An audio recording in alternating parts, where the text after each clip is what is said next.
Bismillahirrahmanirrahim. Assalamualaikum warahmatullahi wabarakatuh.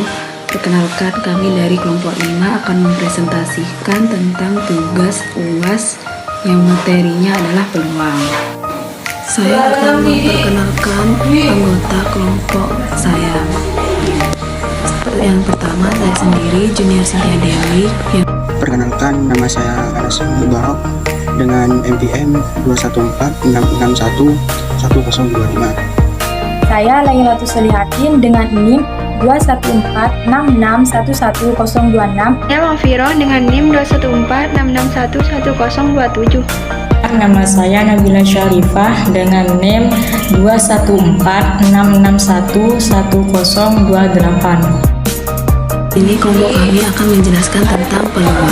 Materi yang akan disampaikan yaitu peluang, ruang sampel, titik sampel, dan contoh soal beserta pembahasannya. Baiklah, selanjutnya saya akan serahkan kepada pemateri pertama.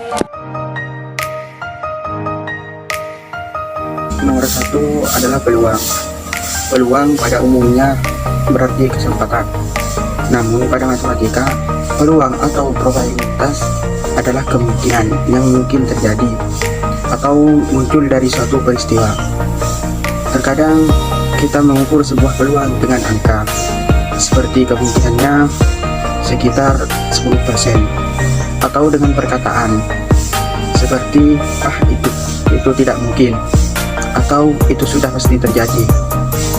Dalam angka, peluang selalu berkisar antara 0 sampai dengan 1, di mana 0 menyatakan sebuah kejadian yang tidak mungkin terjadi, dan 1 menyatakan sebuah kejadian yang pasti terjadi.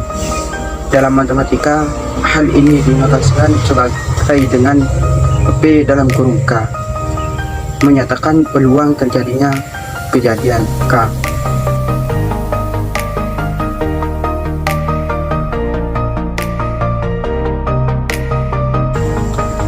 Yang nomor 2, ruang sampel. Ruang sampel atau dikatakan dengan S adalah kumpulan dari hasil yang mungkin terjadi dari suatu percobaan. Banyak ruang sampel disimbolkan dengan N dalam kurung S. Terdapat 3 cara yang bisa digunakan untuk menentukan ruang sampel dari titik sampel, yaitu dengan mendaftar diagram pohon dan Yang ketiga adalah titik sampel. Titik sampel adalah anggota-anggota dari ruang sampel atau kemungkinan-kemungkinan yang muncul. Berikut adalah cara untuk menghitung titik sampel, yakni pertama, kaidah perkalian atau rule of product. Bila eksperimen 1 mempunyai P hasil, percobaan 2 mempunyai Q hasil, maka bila eksperimen 1 dan eksperimen 2 dilakukan, maka terdapat P kali Q sama dengan hasil. Yang kedua, kaidah penjumlahan atau rule of sum. Bila eksperimen 1 mempunyai P hasil, percobaan 2 mempunyai P hasil, maka bila eksperimen 1 atau eksperimen 2 dilakukan, maka terdapat P tambah Q hasil. Contoh soal, tentukan ruang sampel dan titik sampel dari percobaan berikut. Yang pertama, membuat minuman dengan pilihan ukuran gelas dan rasa. Ukuran gelas, kecil, sedang, besar. Rasa matcha, coklat, dan vanila. Yang kedua, membuat paket makanan dengan pilihan nasi, lauk, dan minuman. Yang pertama, nasi putih dan nasi kuning. Yang kedua, lauk, tahu, tempe, dan ayam goreng. Yang ketiga, minuman, teh, kopi, dan air mineral.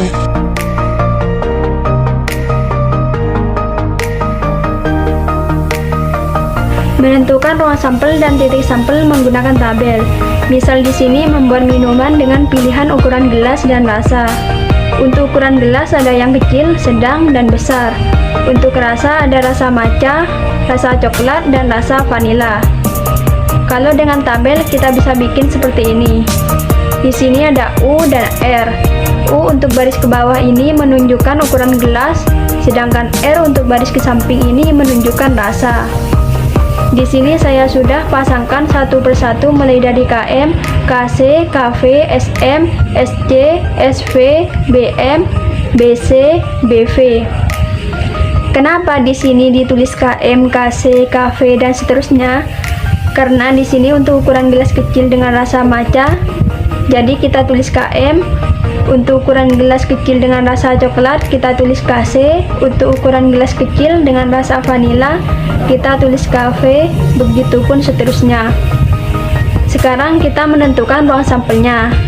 Ruang sampel di sini dinotasikan dengan S.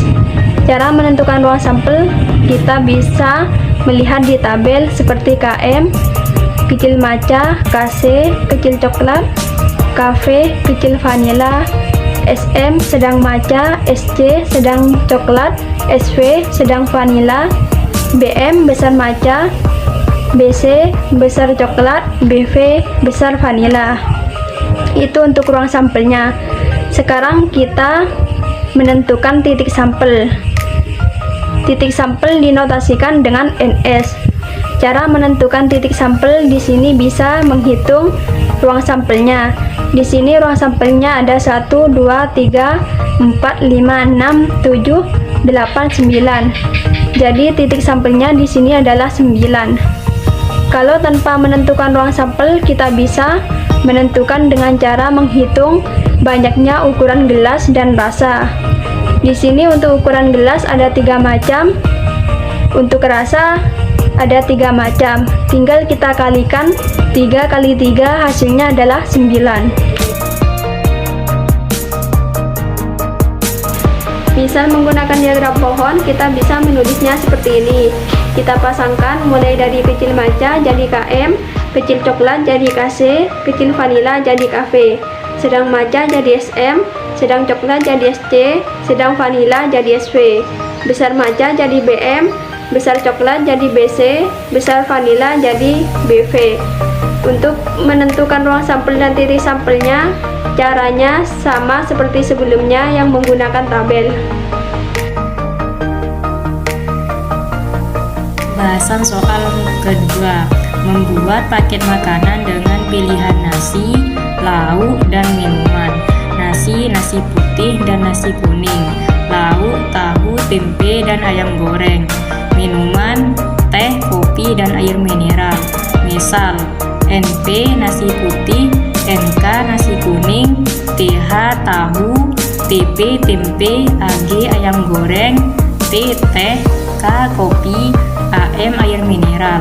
Kurung kurawal, nasi putih, tahu, teh, koma, nasi putih, tahu, kopi, koma, nasi putih, tahu, air mineral, koma, nasi putih, tempe, teh, koma, nasi putih, tempe, kopi, koma, nasi putih, tempe, air mineral, koma, nasi putih, ayam goreng, tempe, koma, nasi putih, ayam goreng, kopi, koma, nasi putih, ayam goreng, air mineral, koma, nasi kuning, tahu, teh, koma, nasi kuning, tahu, kopi, koma, nasi kuning, tahu, air mineral, koma, nasi kuning, tempe, teh, koma, nasi kuning, tempe, kopi, koma, nasi kuning, tempe, air mineral, koma, nasi kuning, ayam goreng, teh, koma, nasi kuning, ayam goreng, kopi, koma, nasi kuning, ayam goreng, air mineral.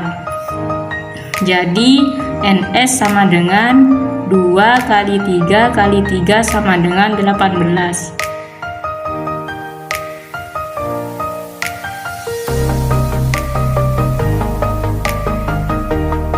Sekian dari kelompok kami, kurang lebihnya mohon maaf. Wassalamualaikum warahmatullahi wabarakatuh. Terima kasih.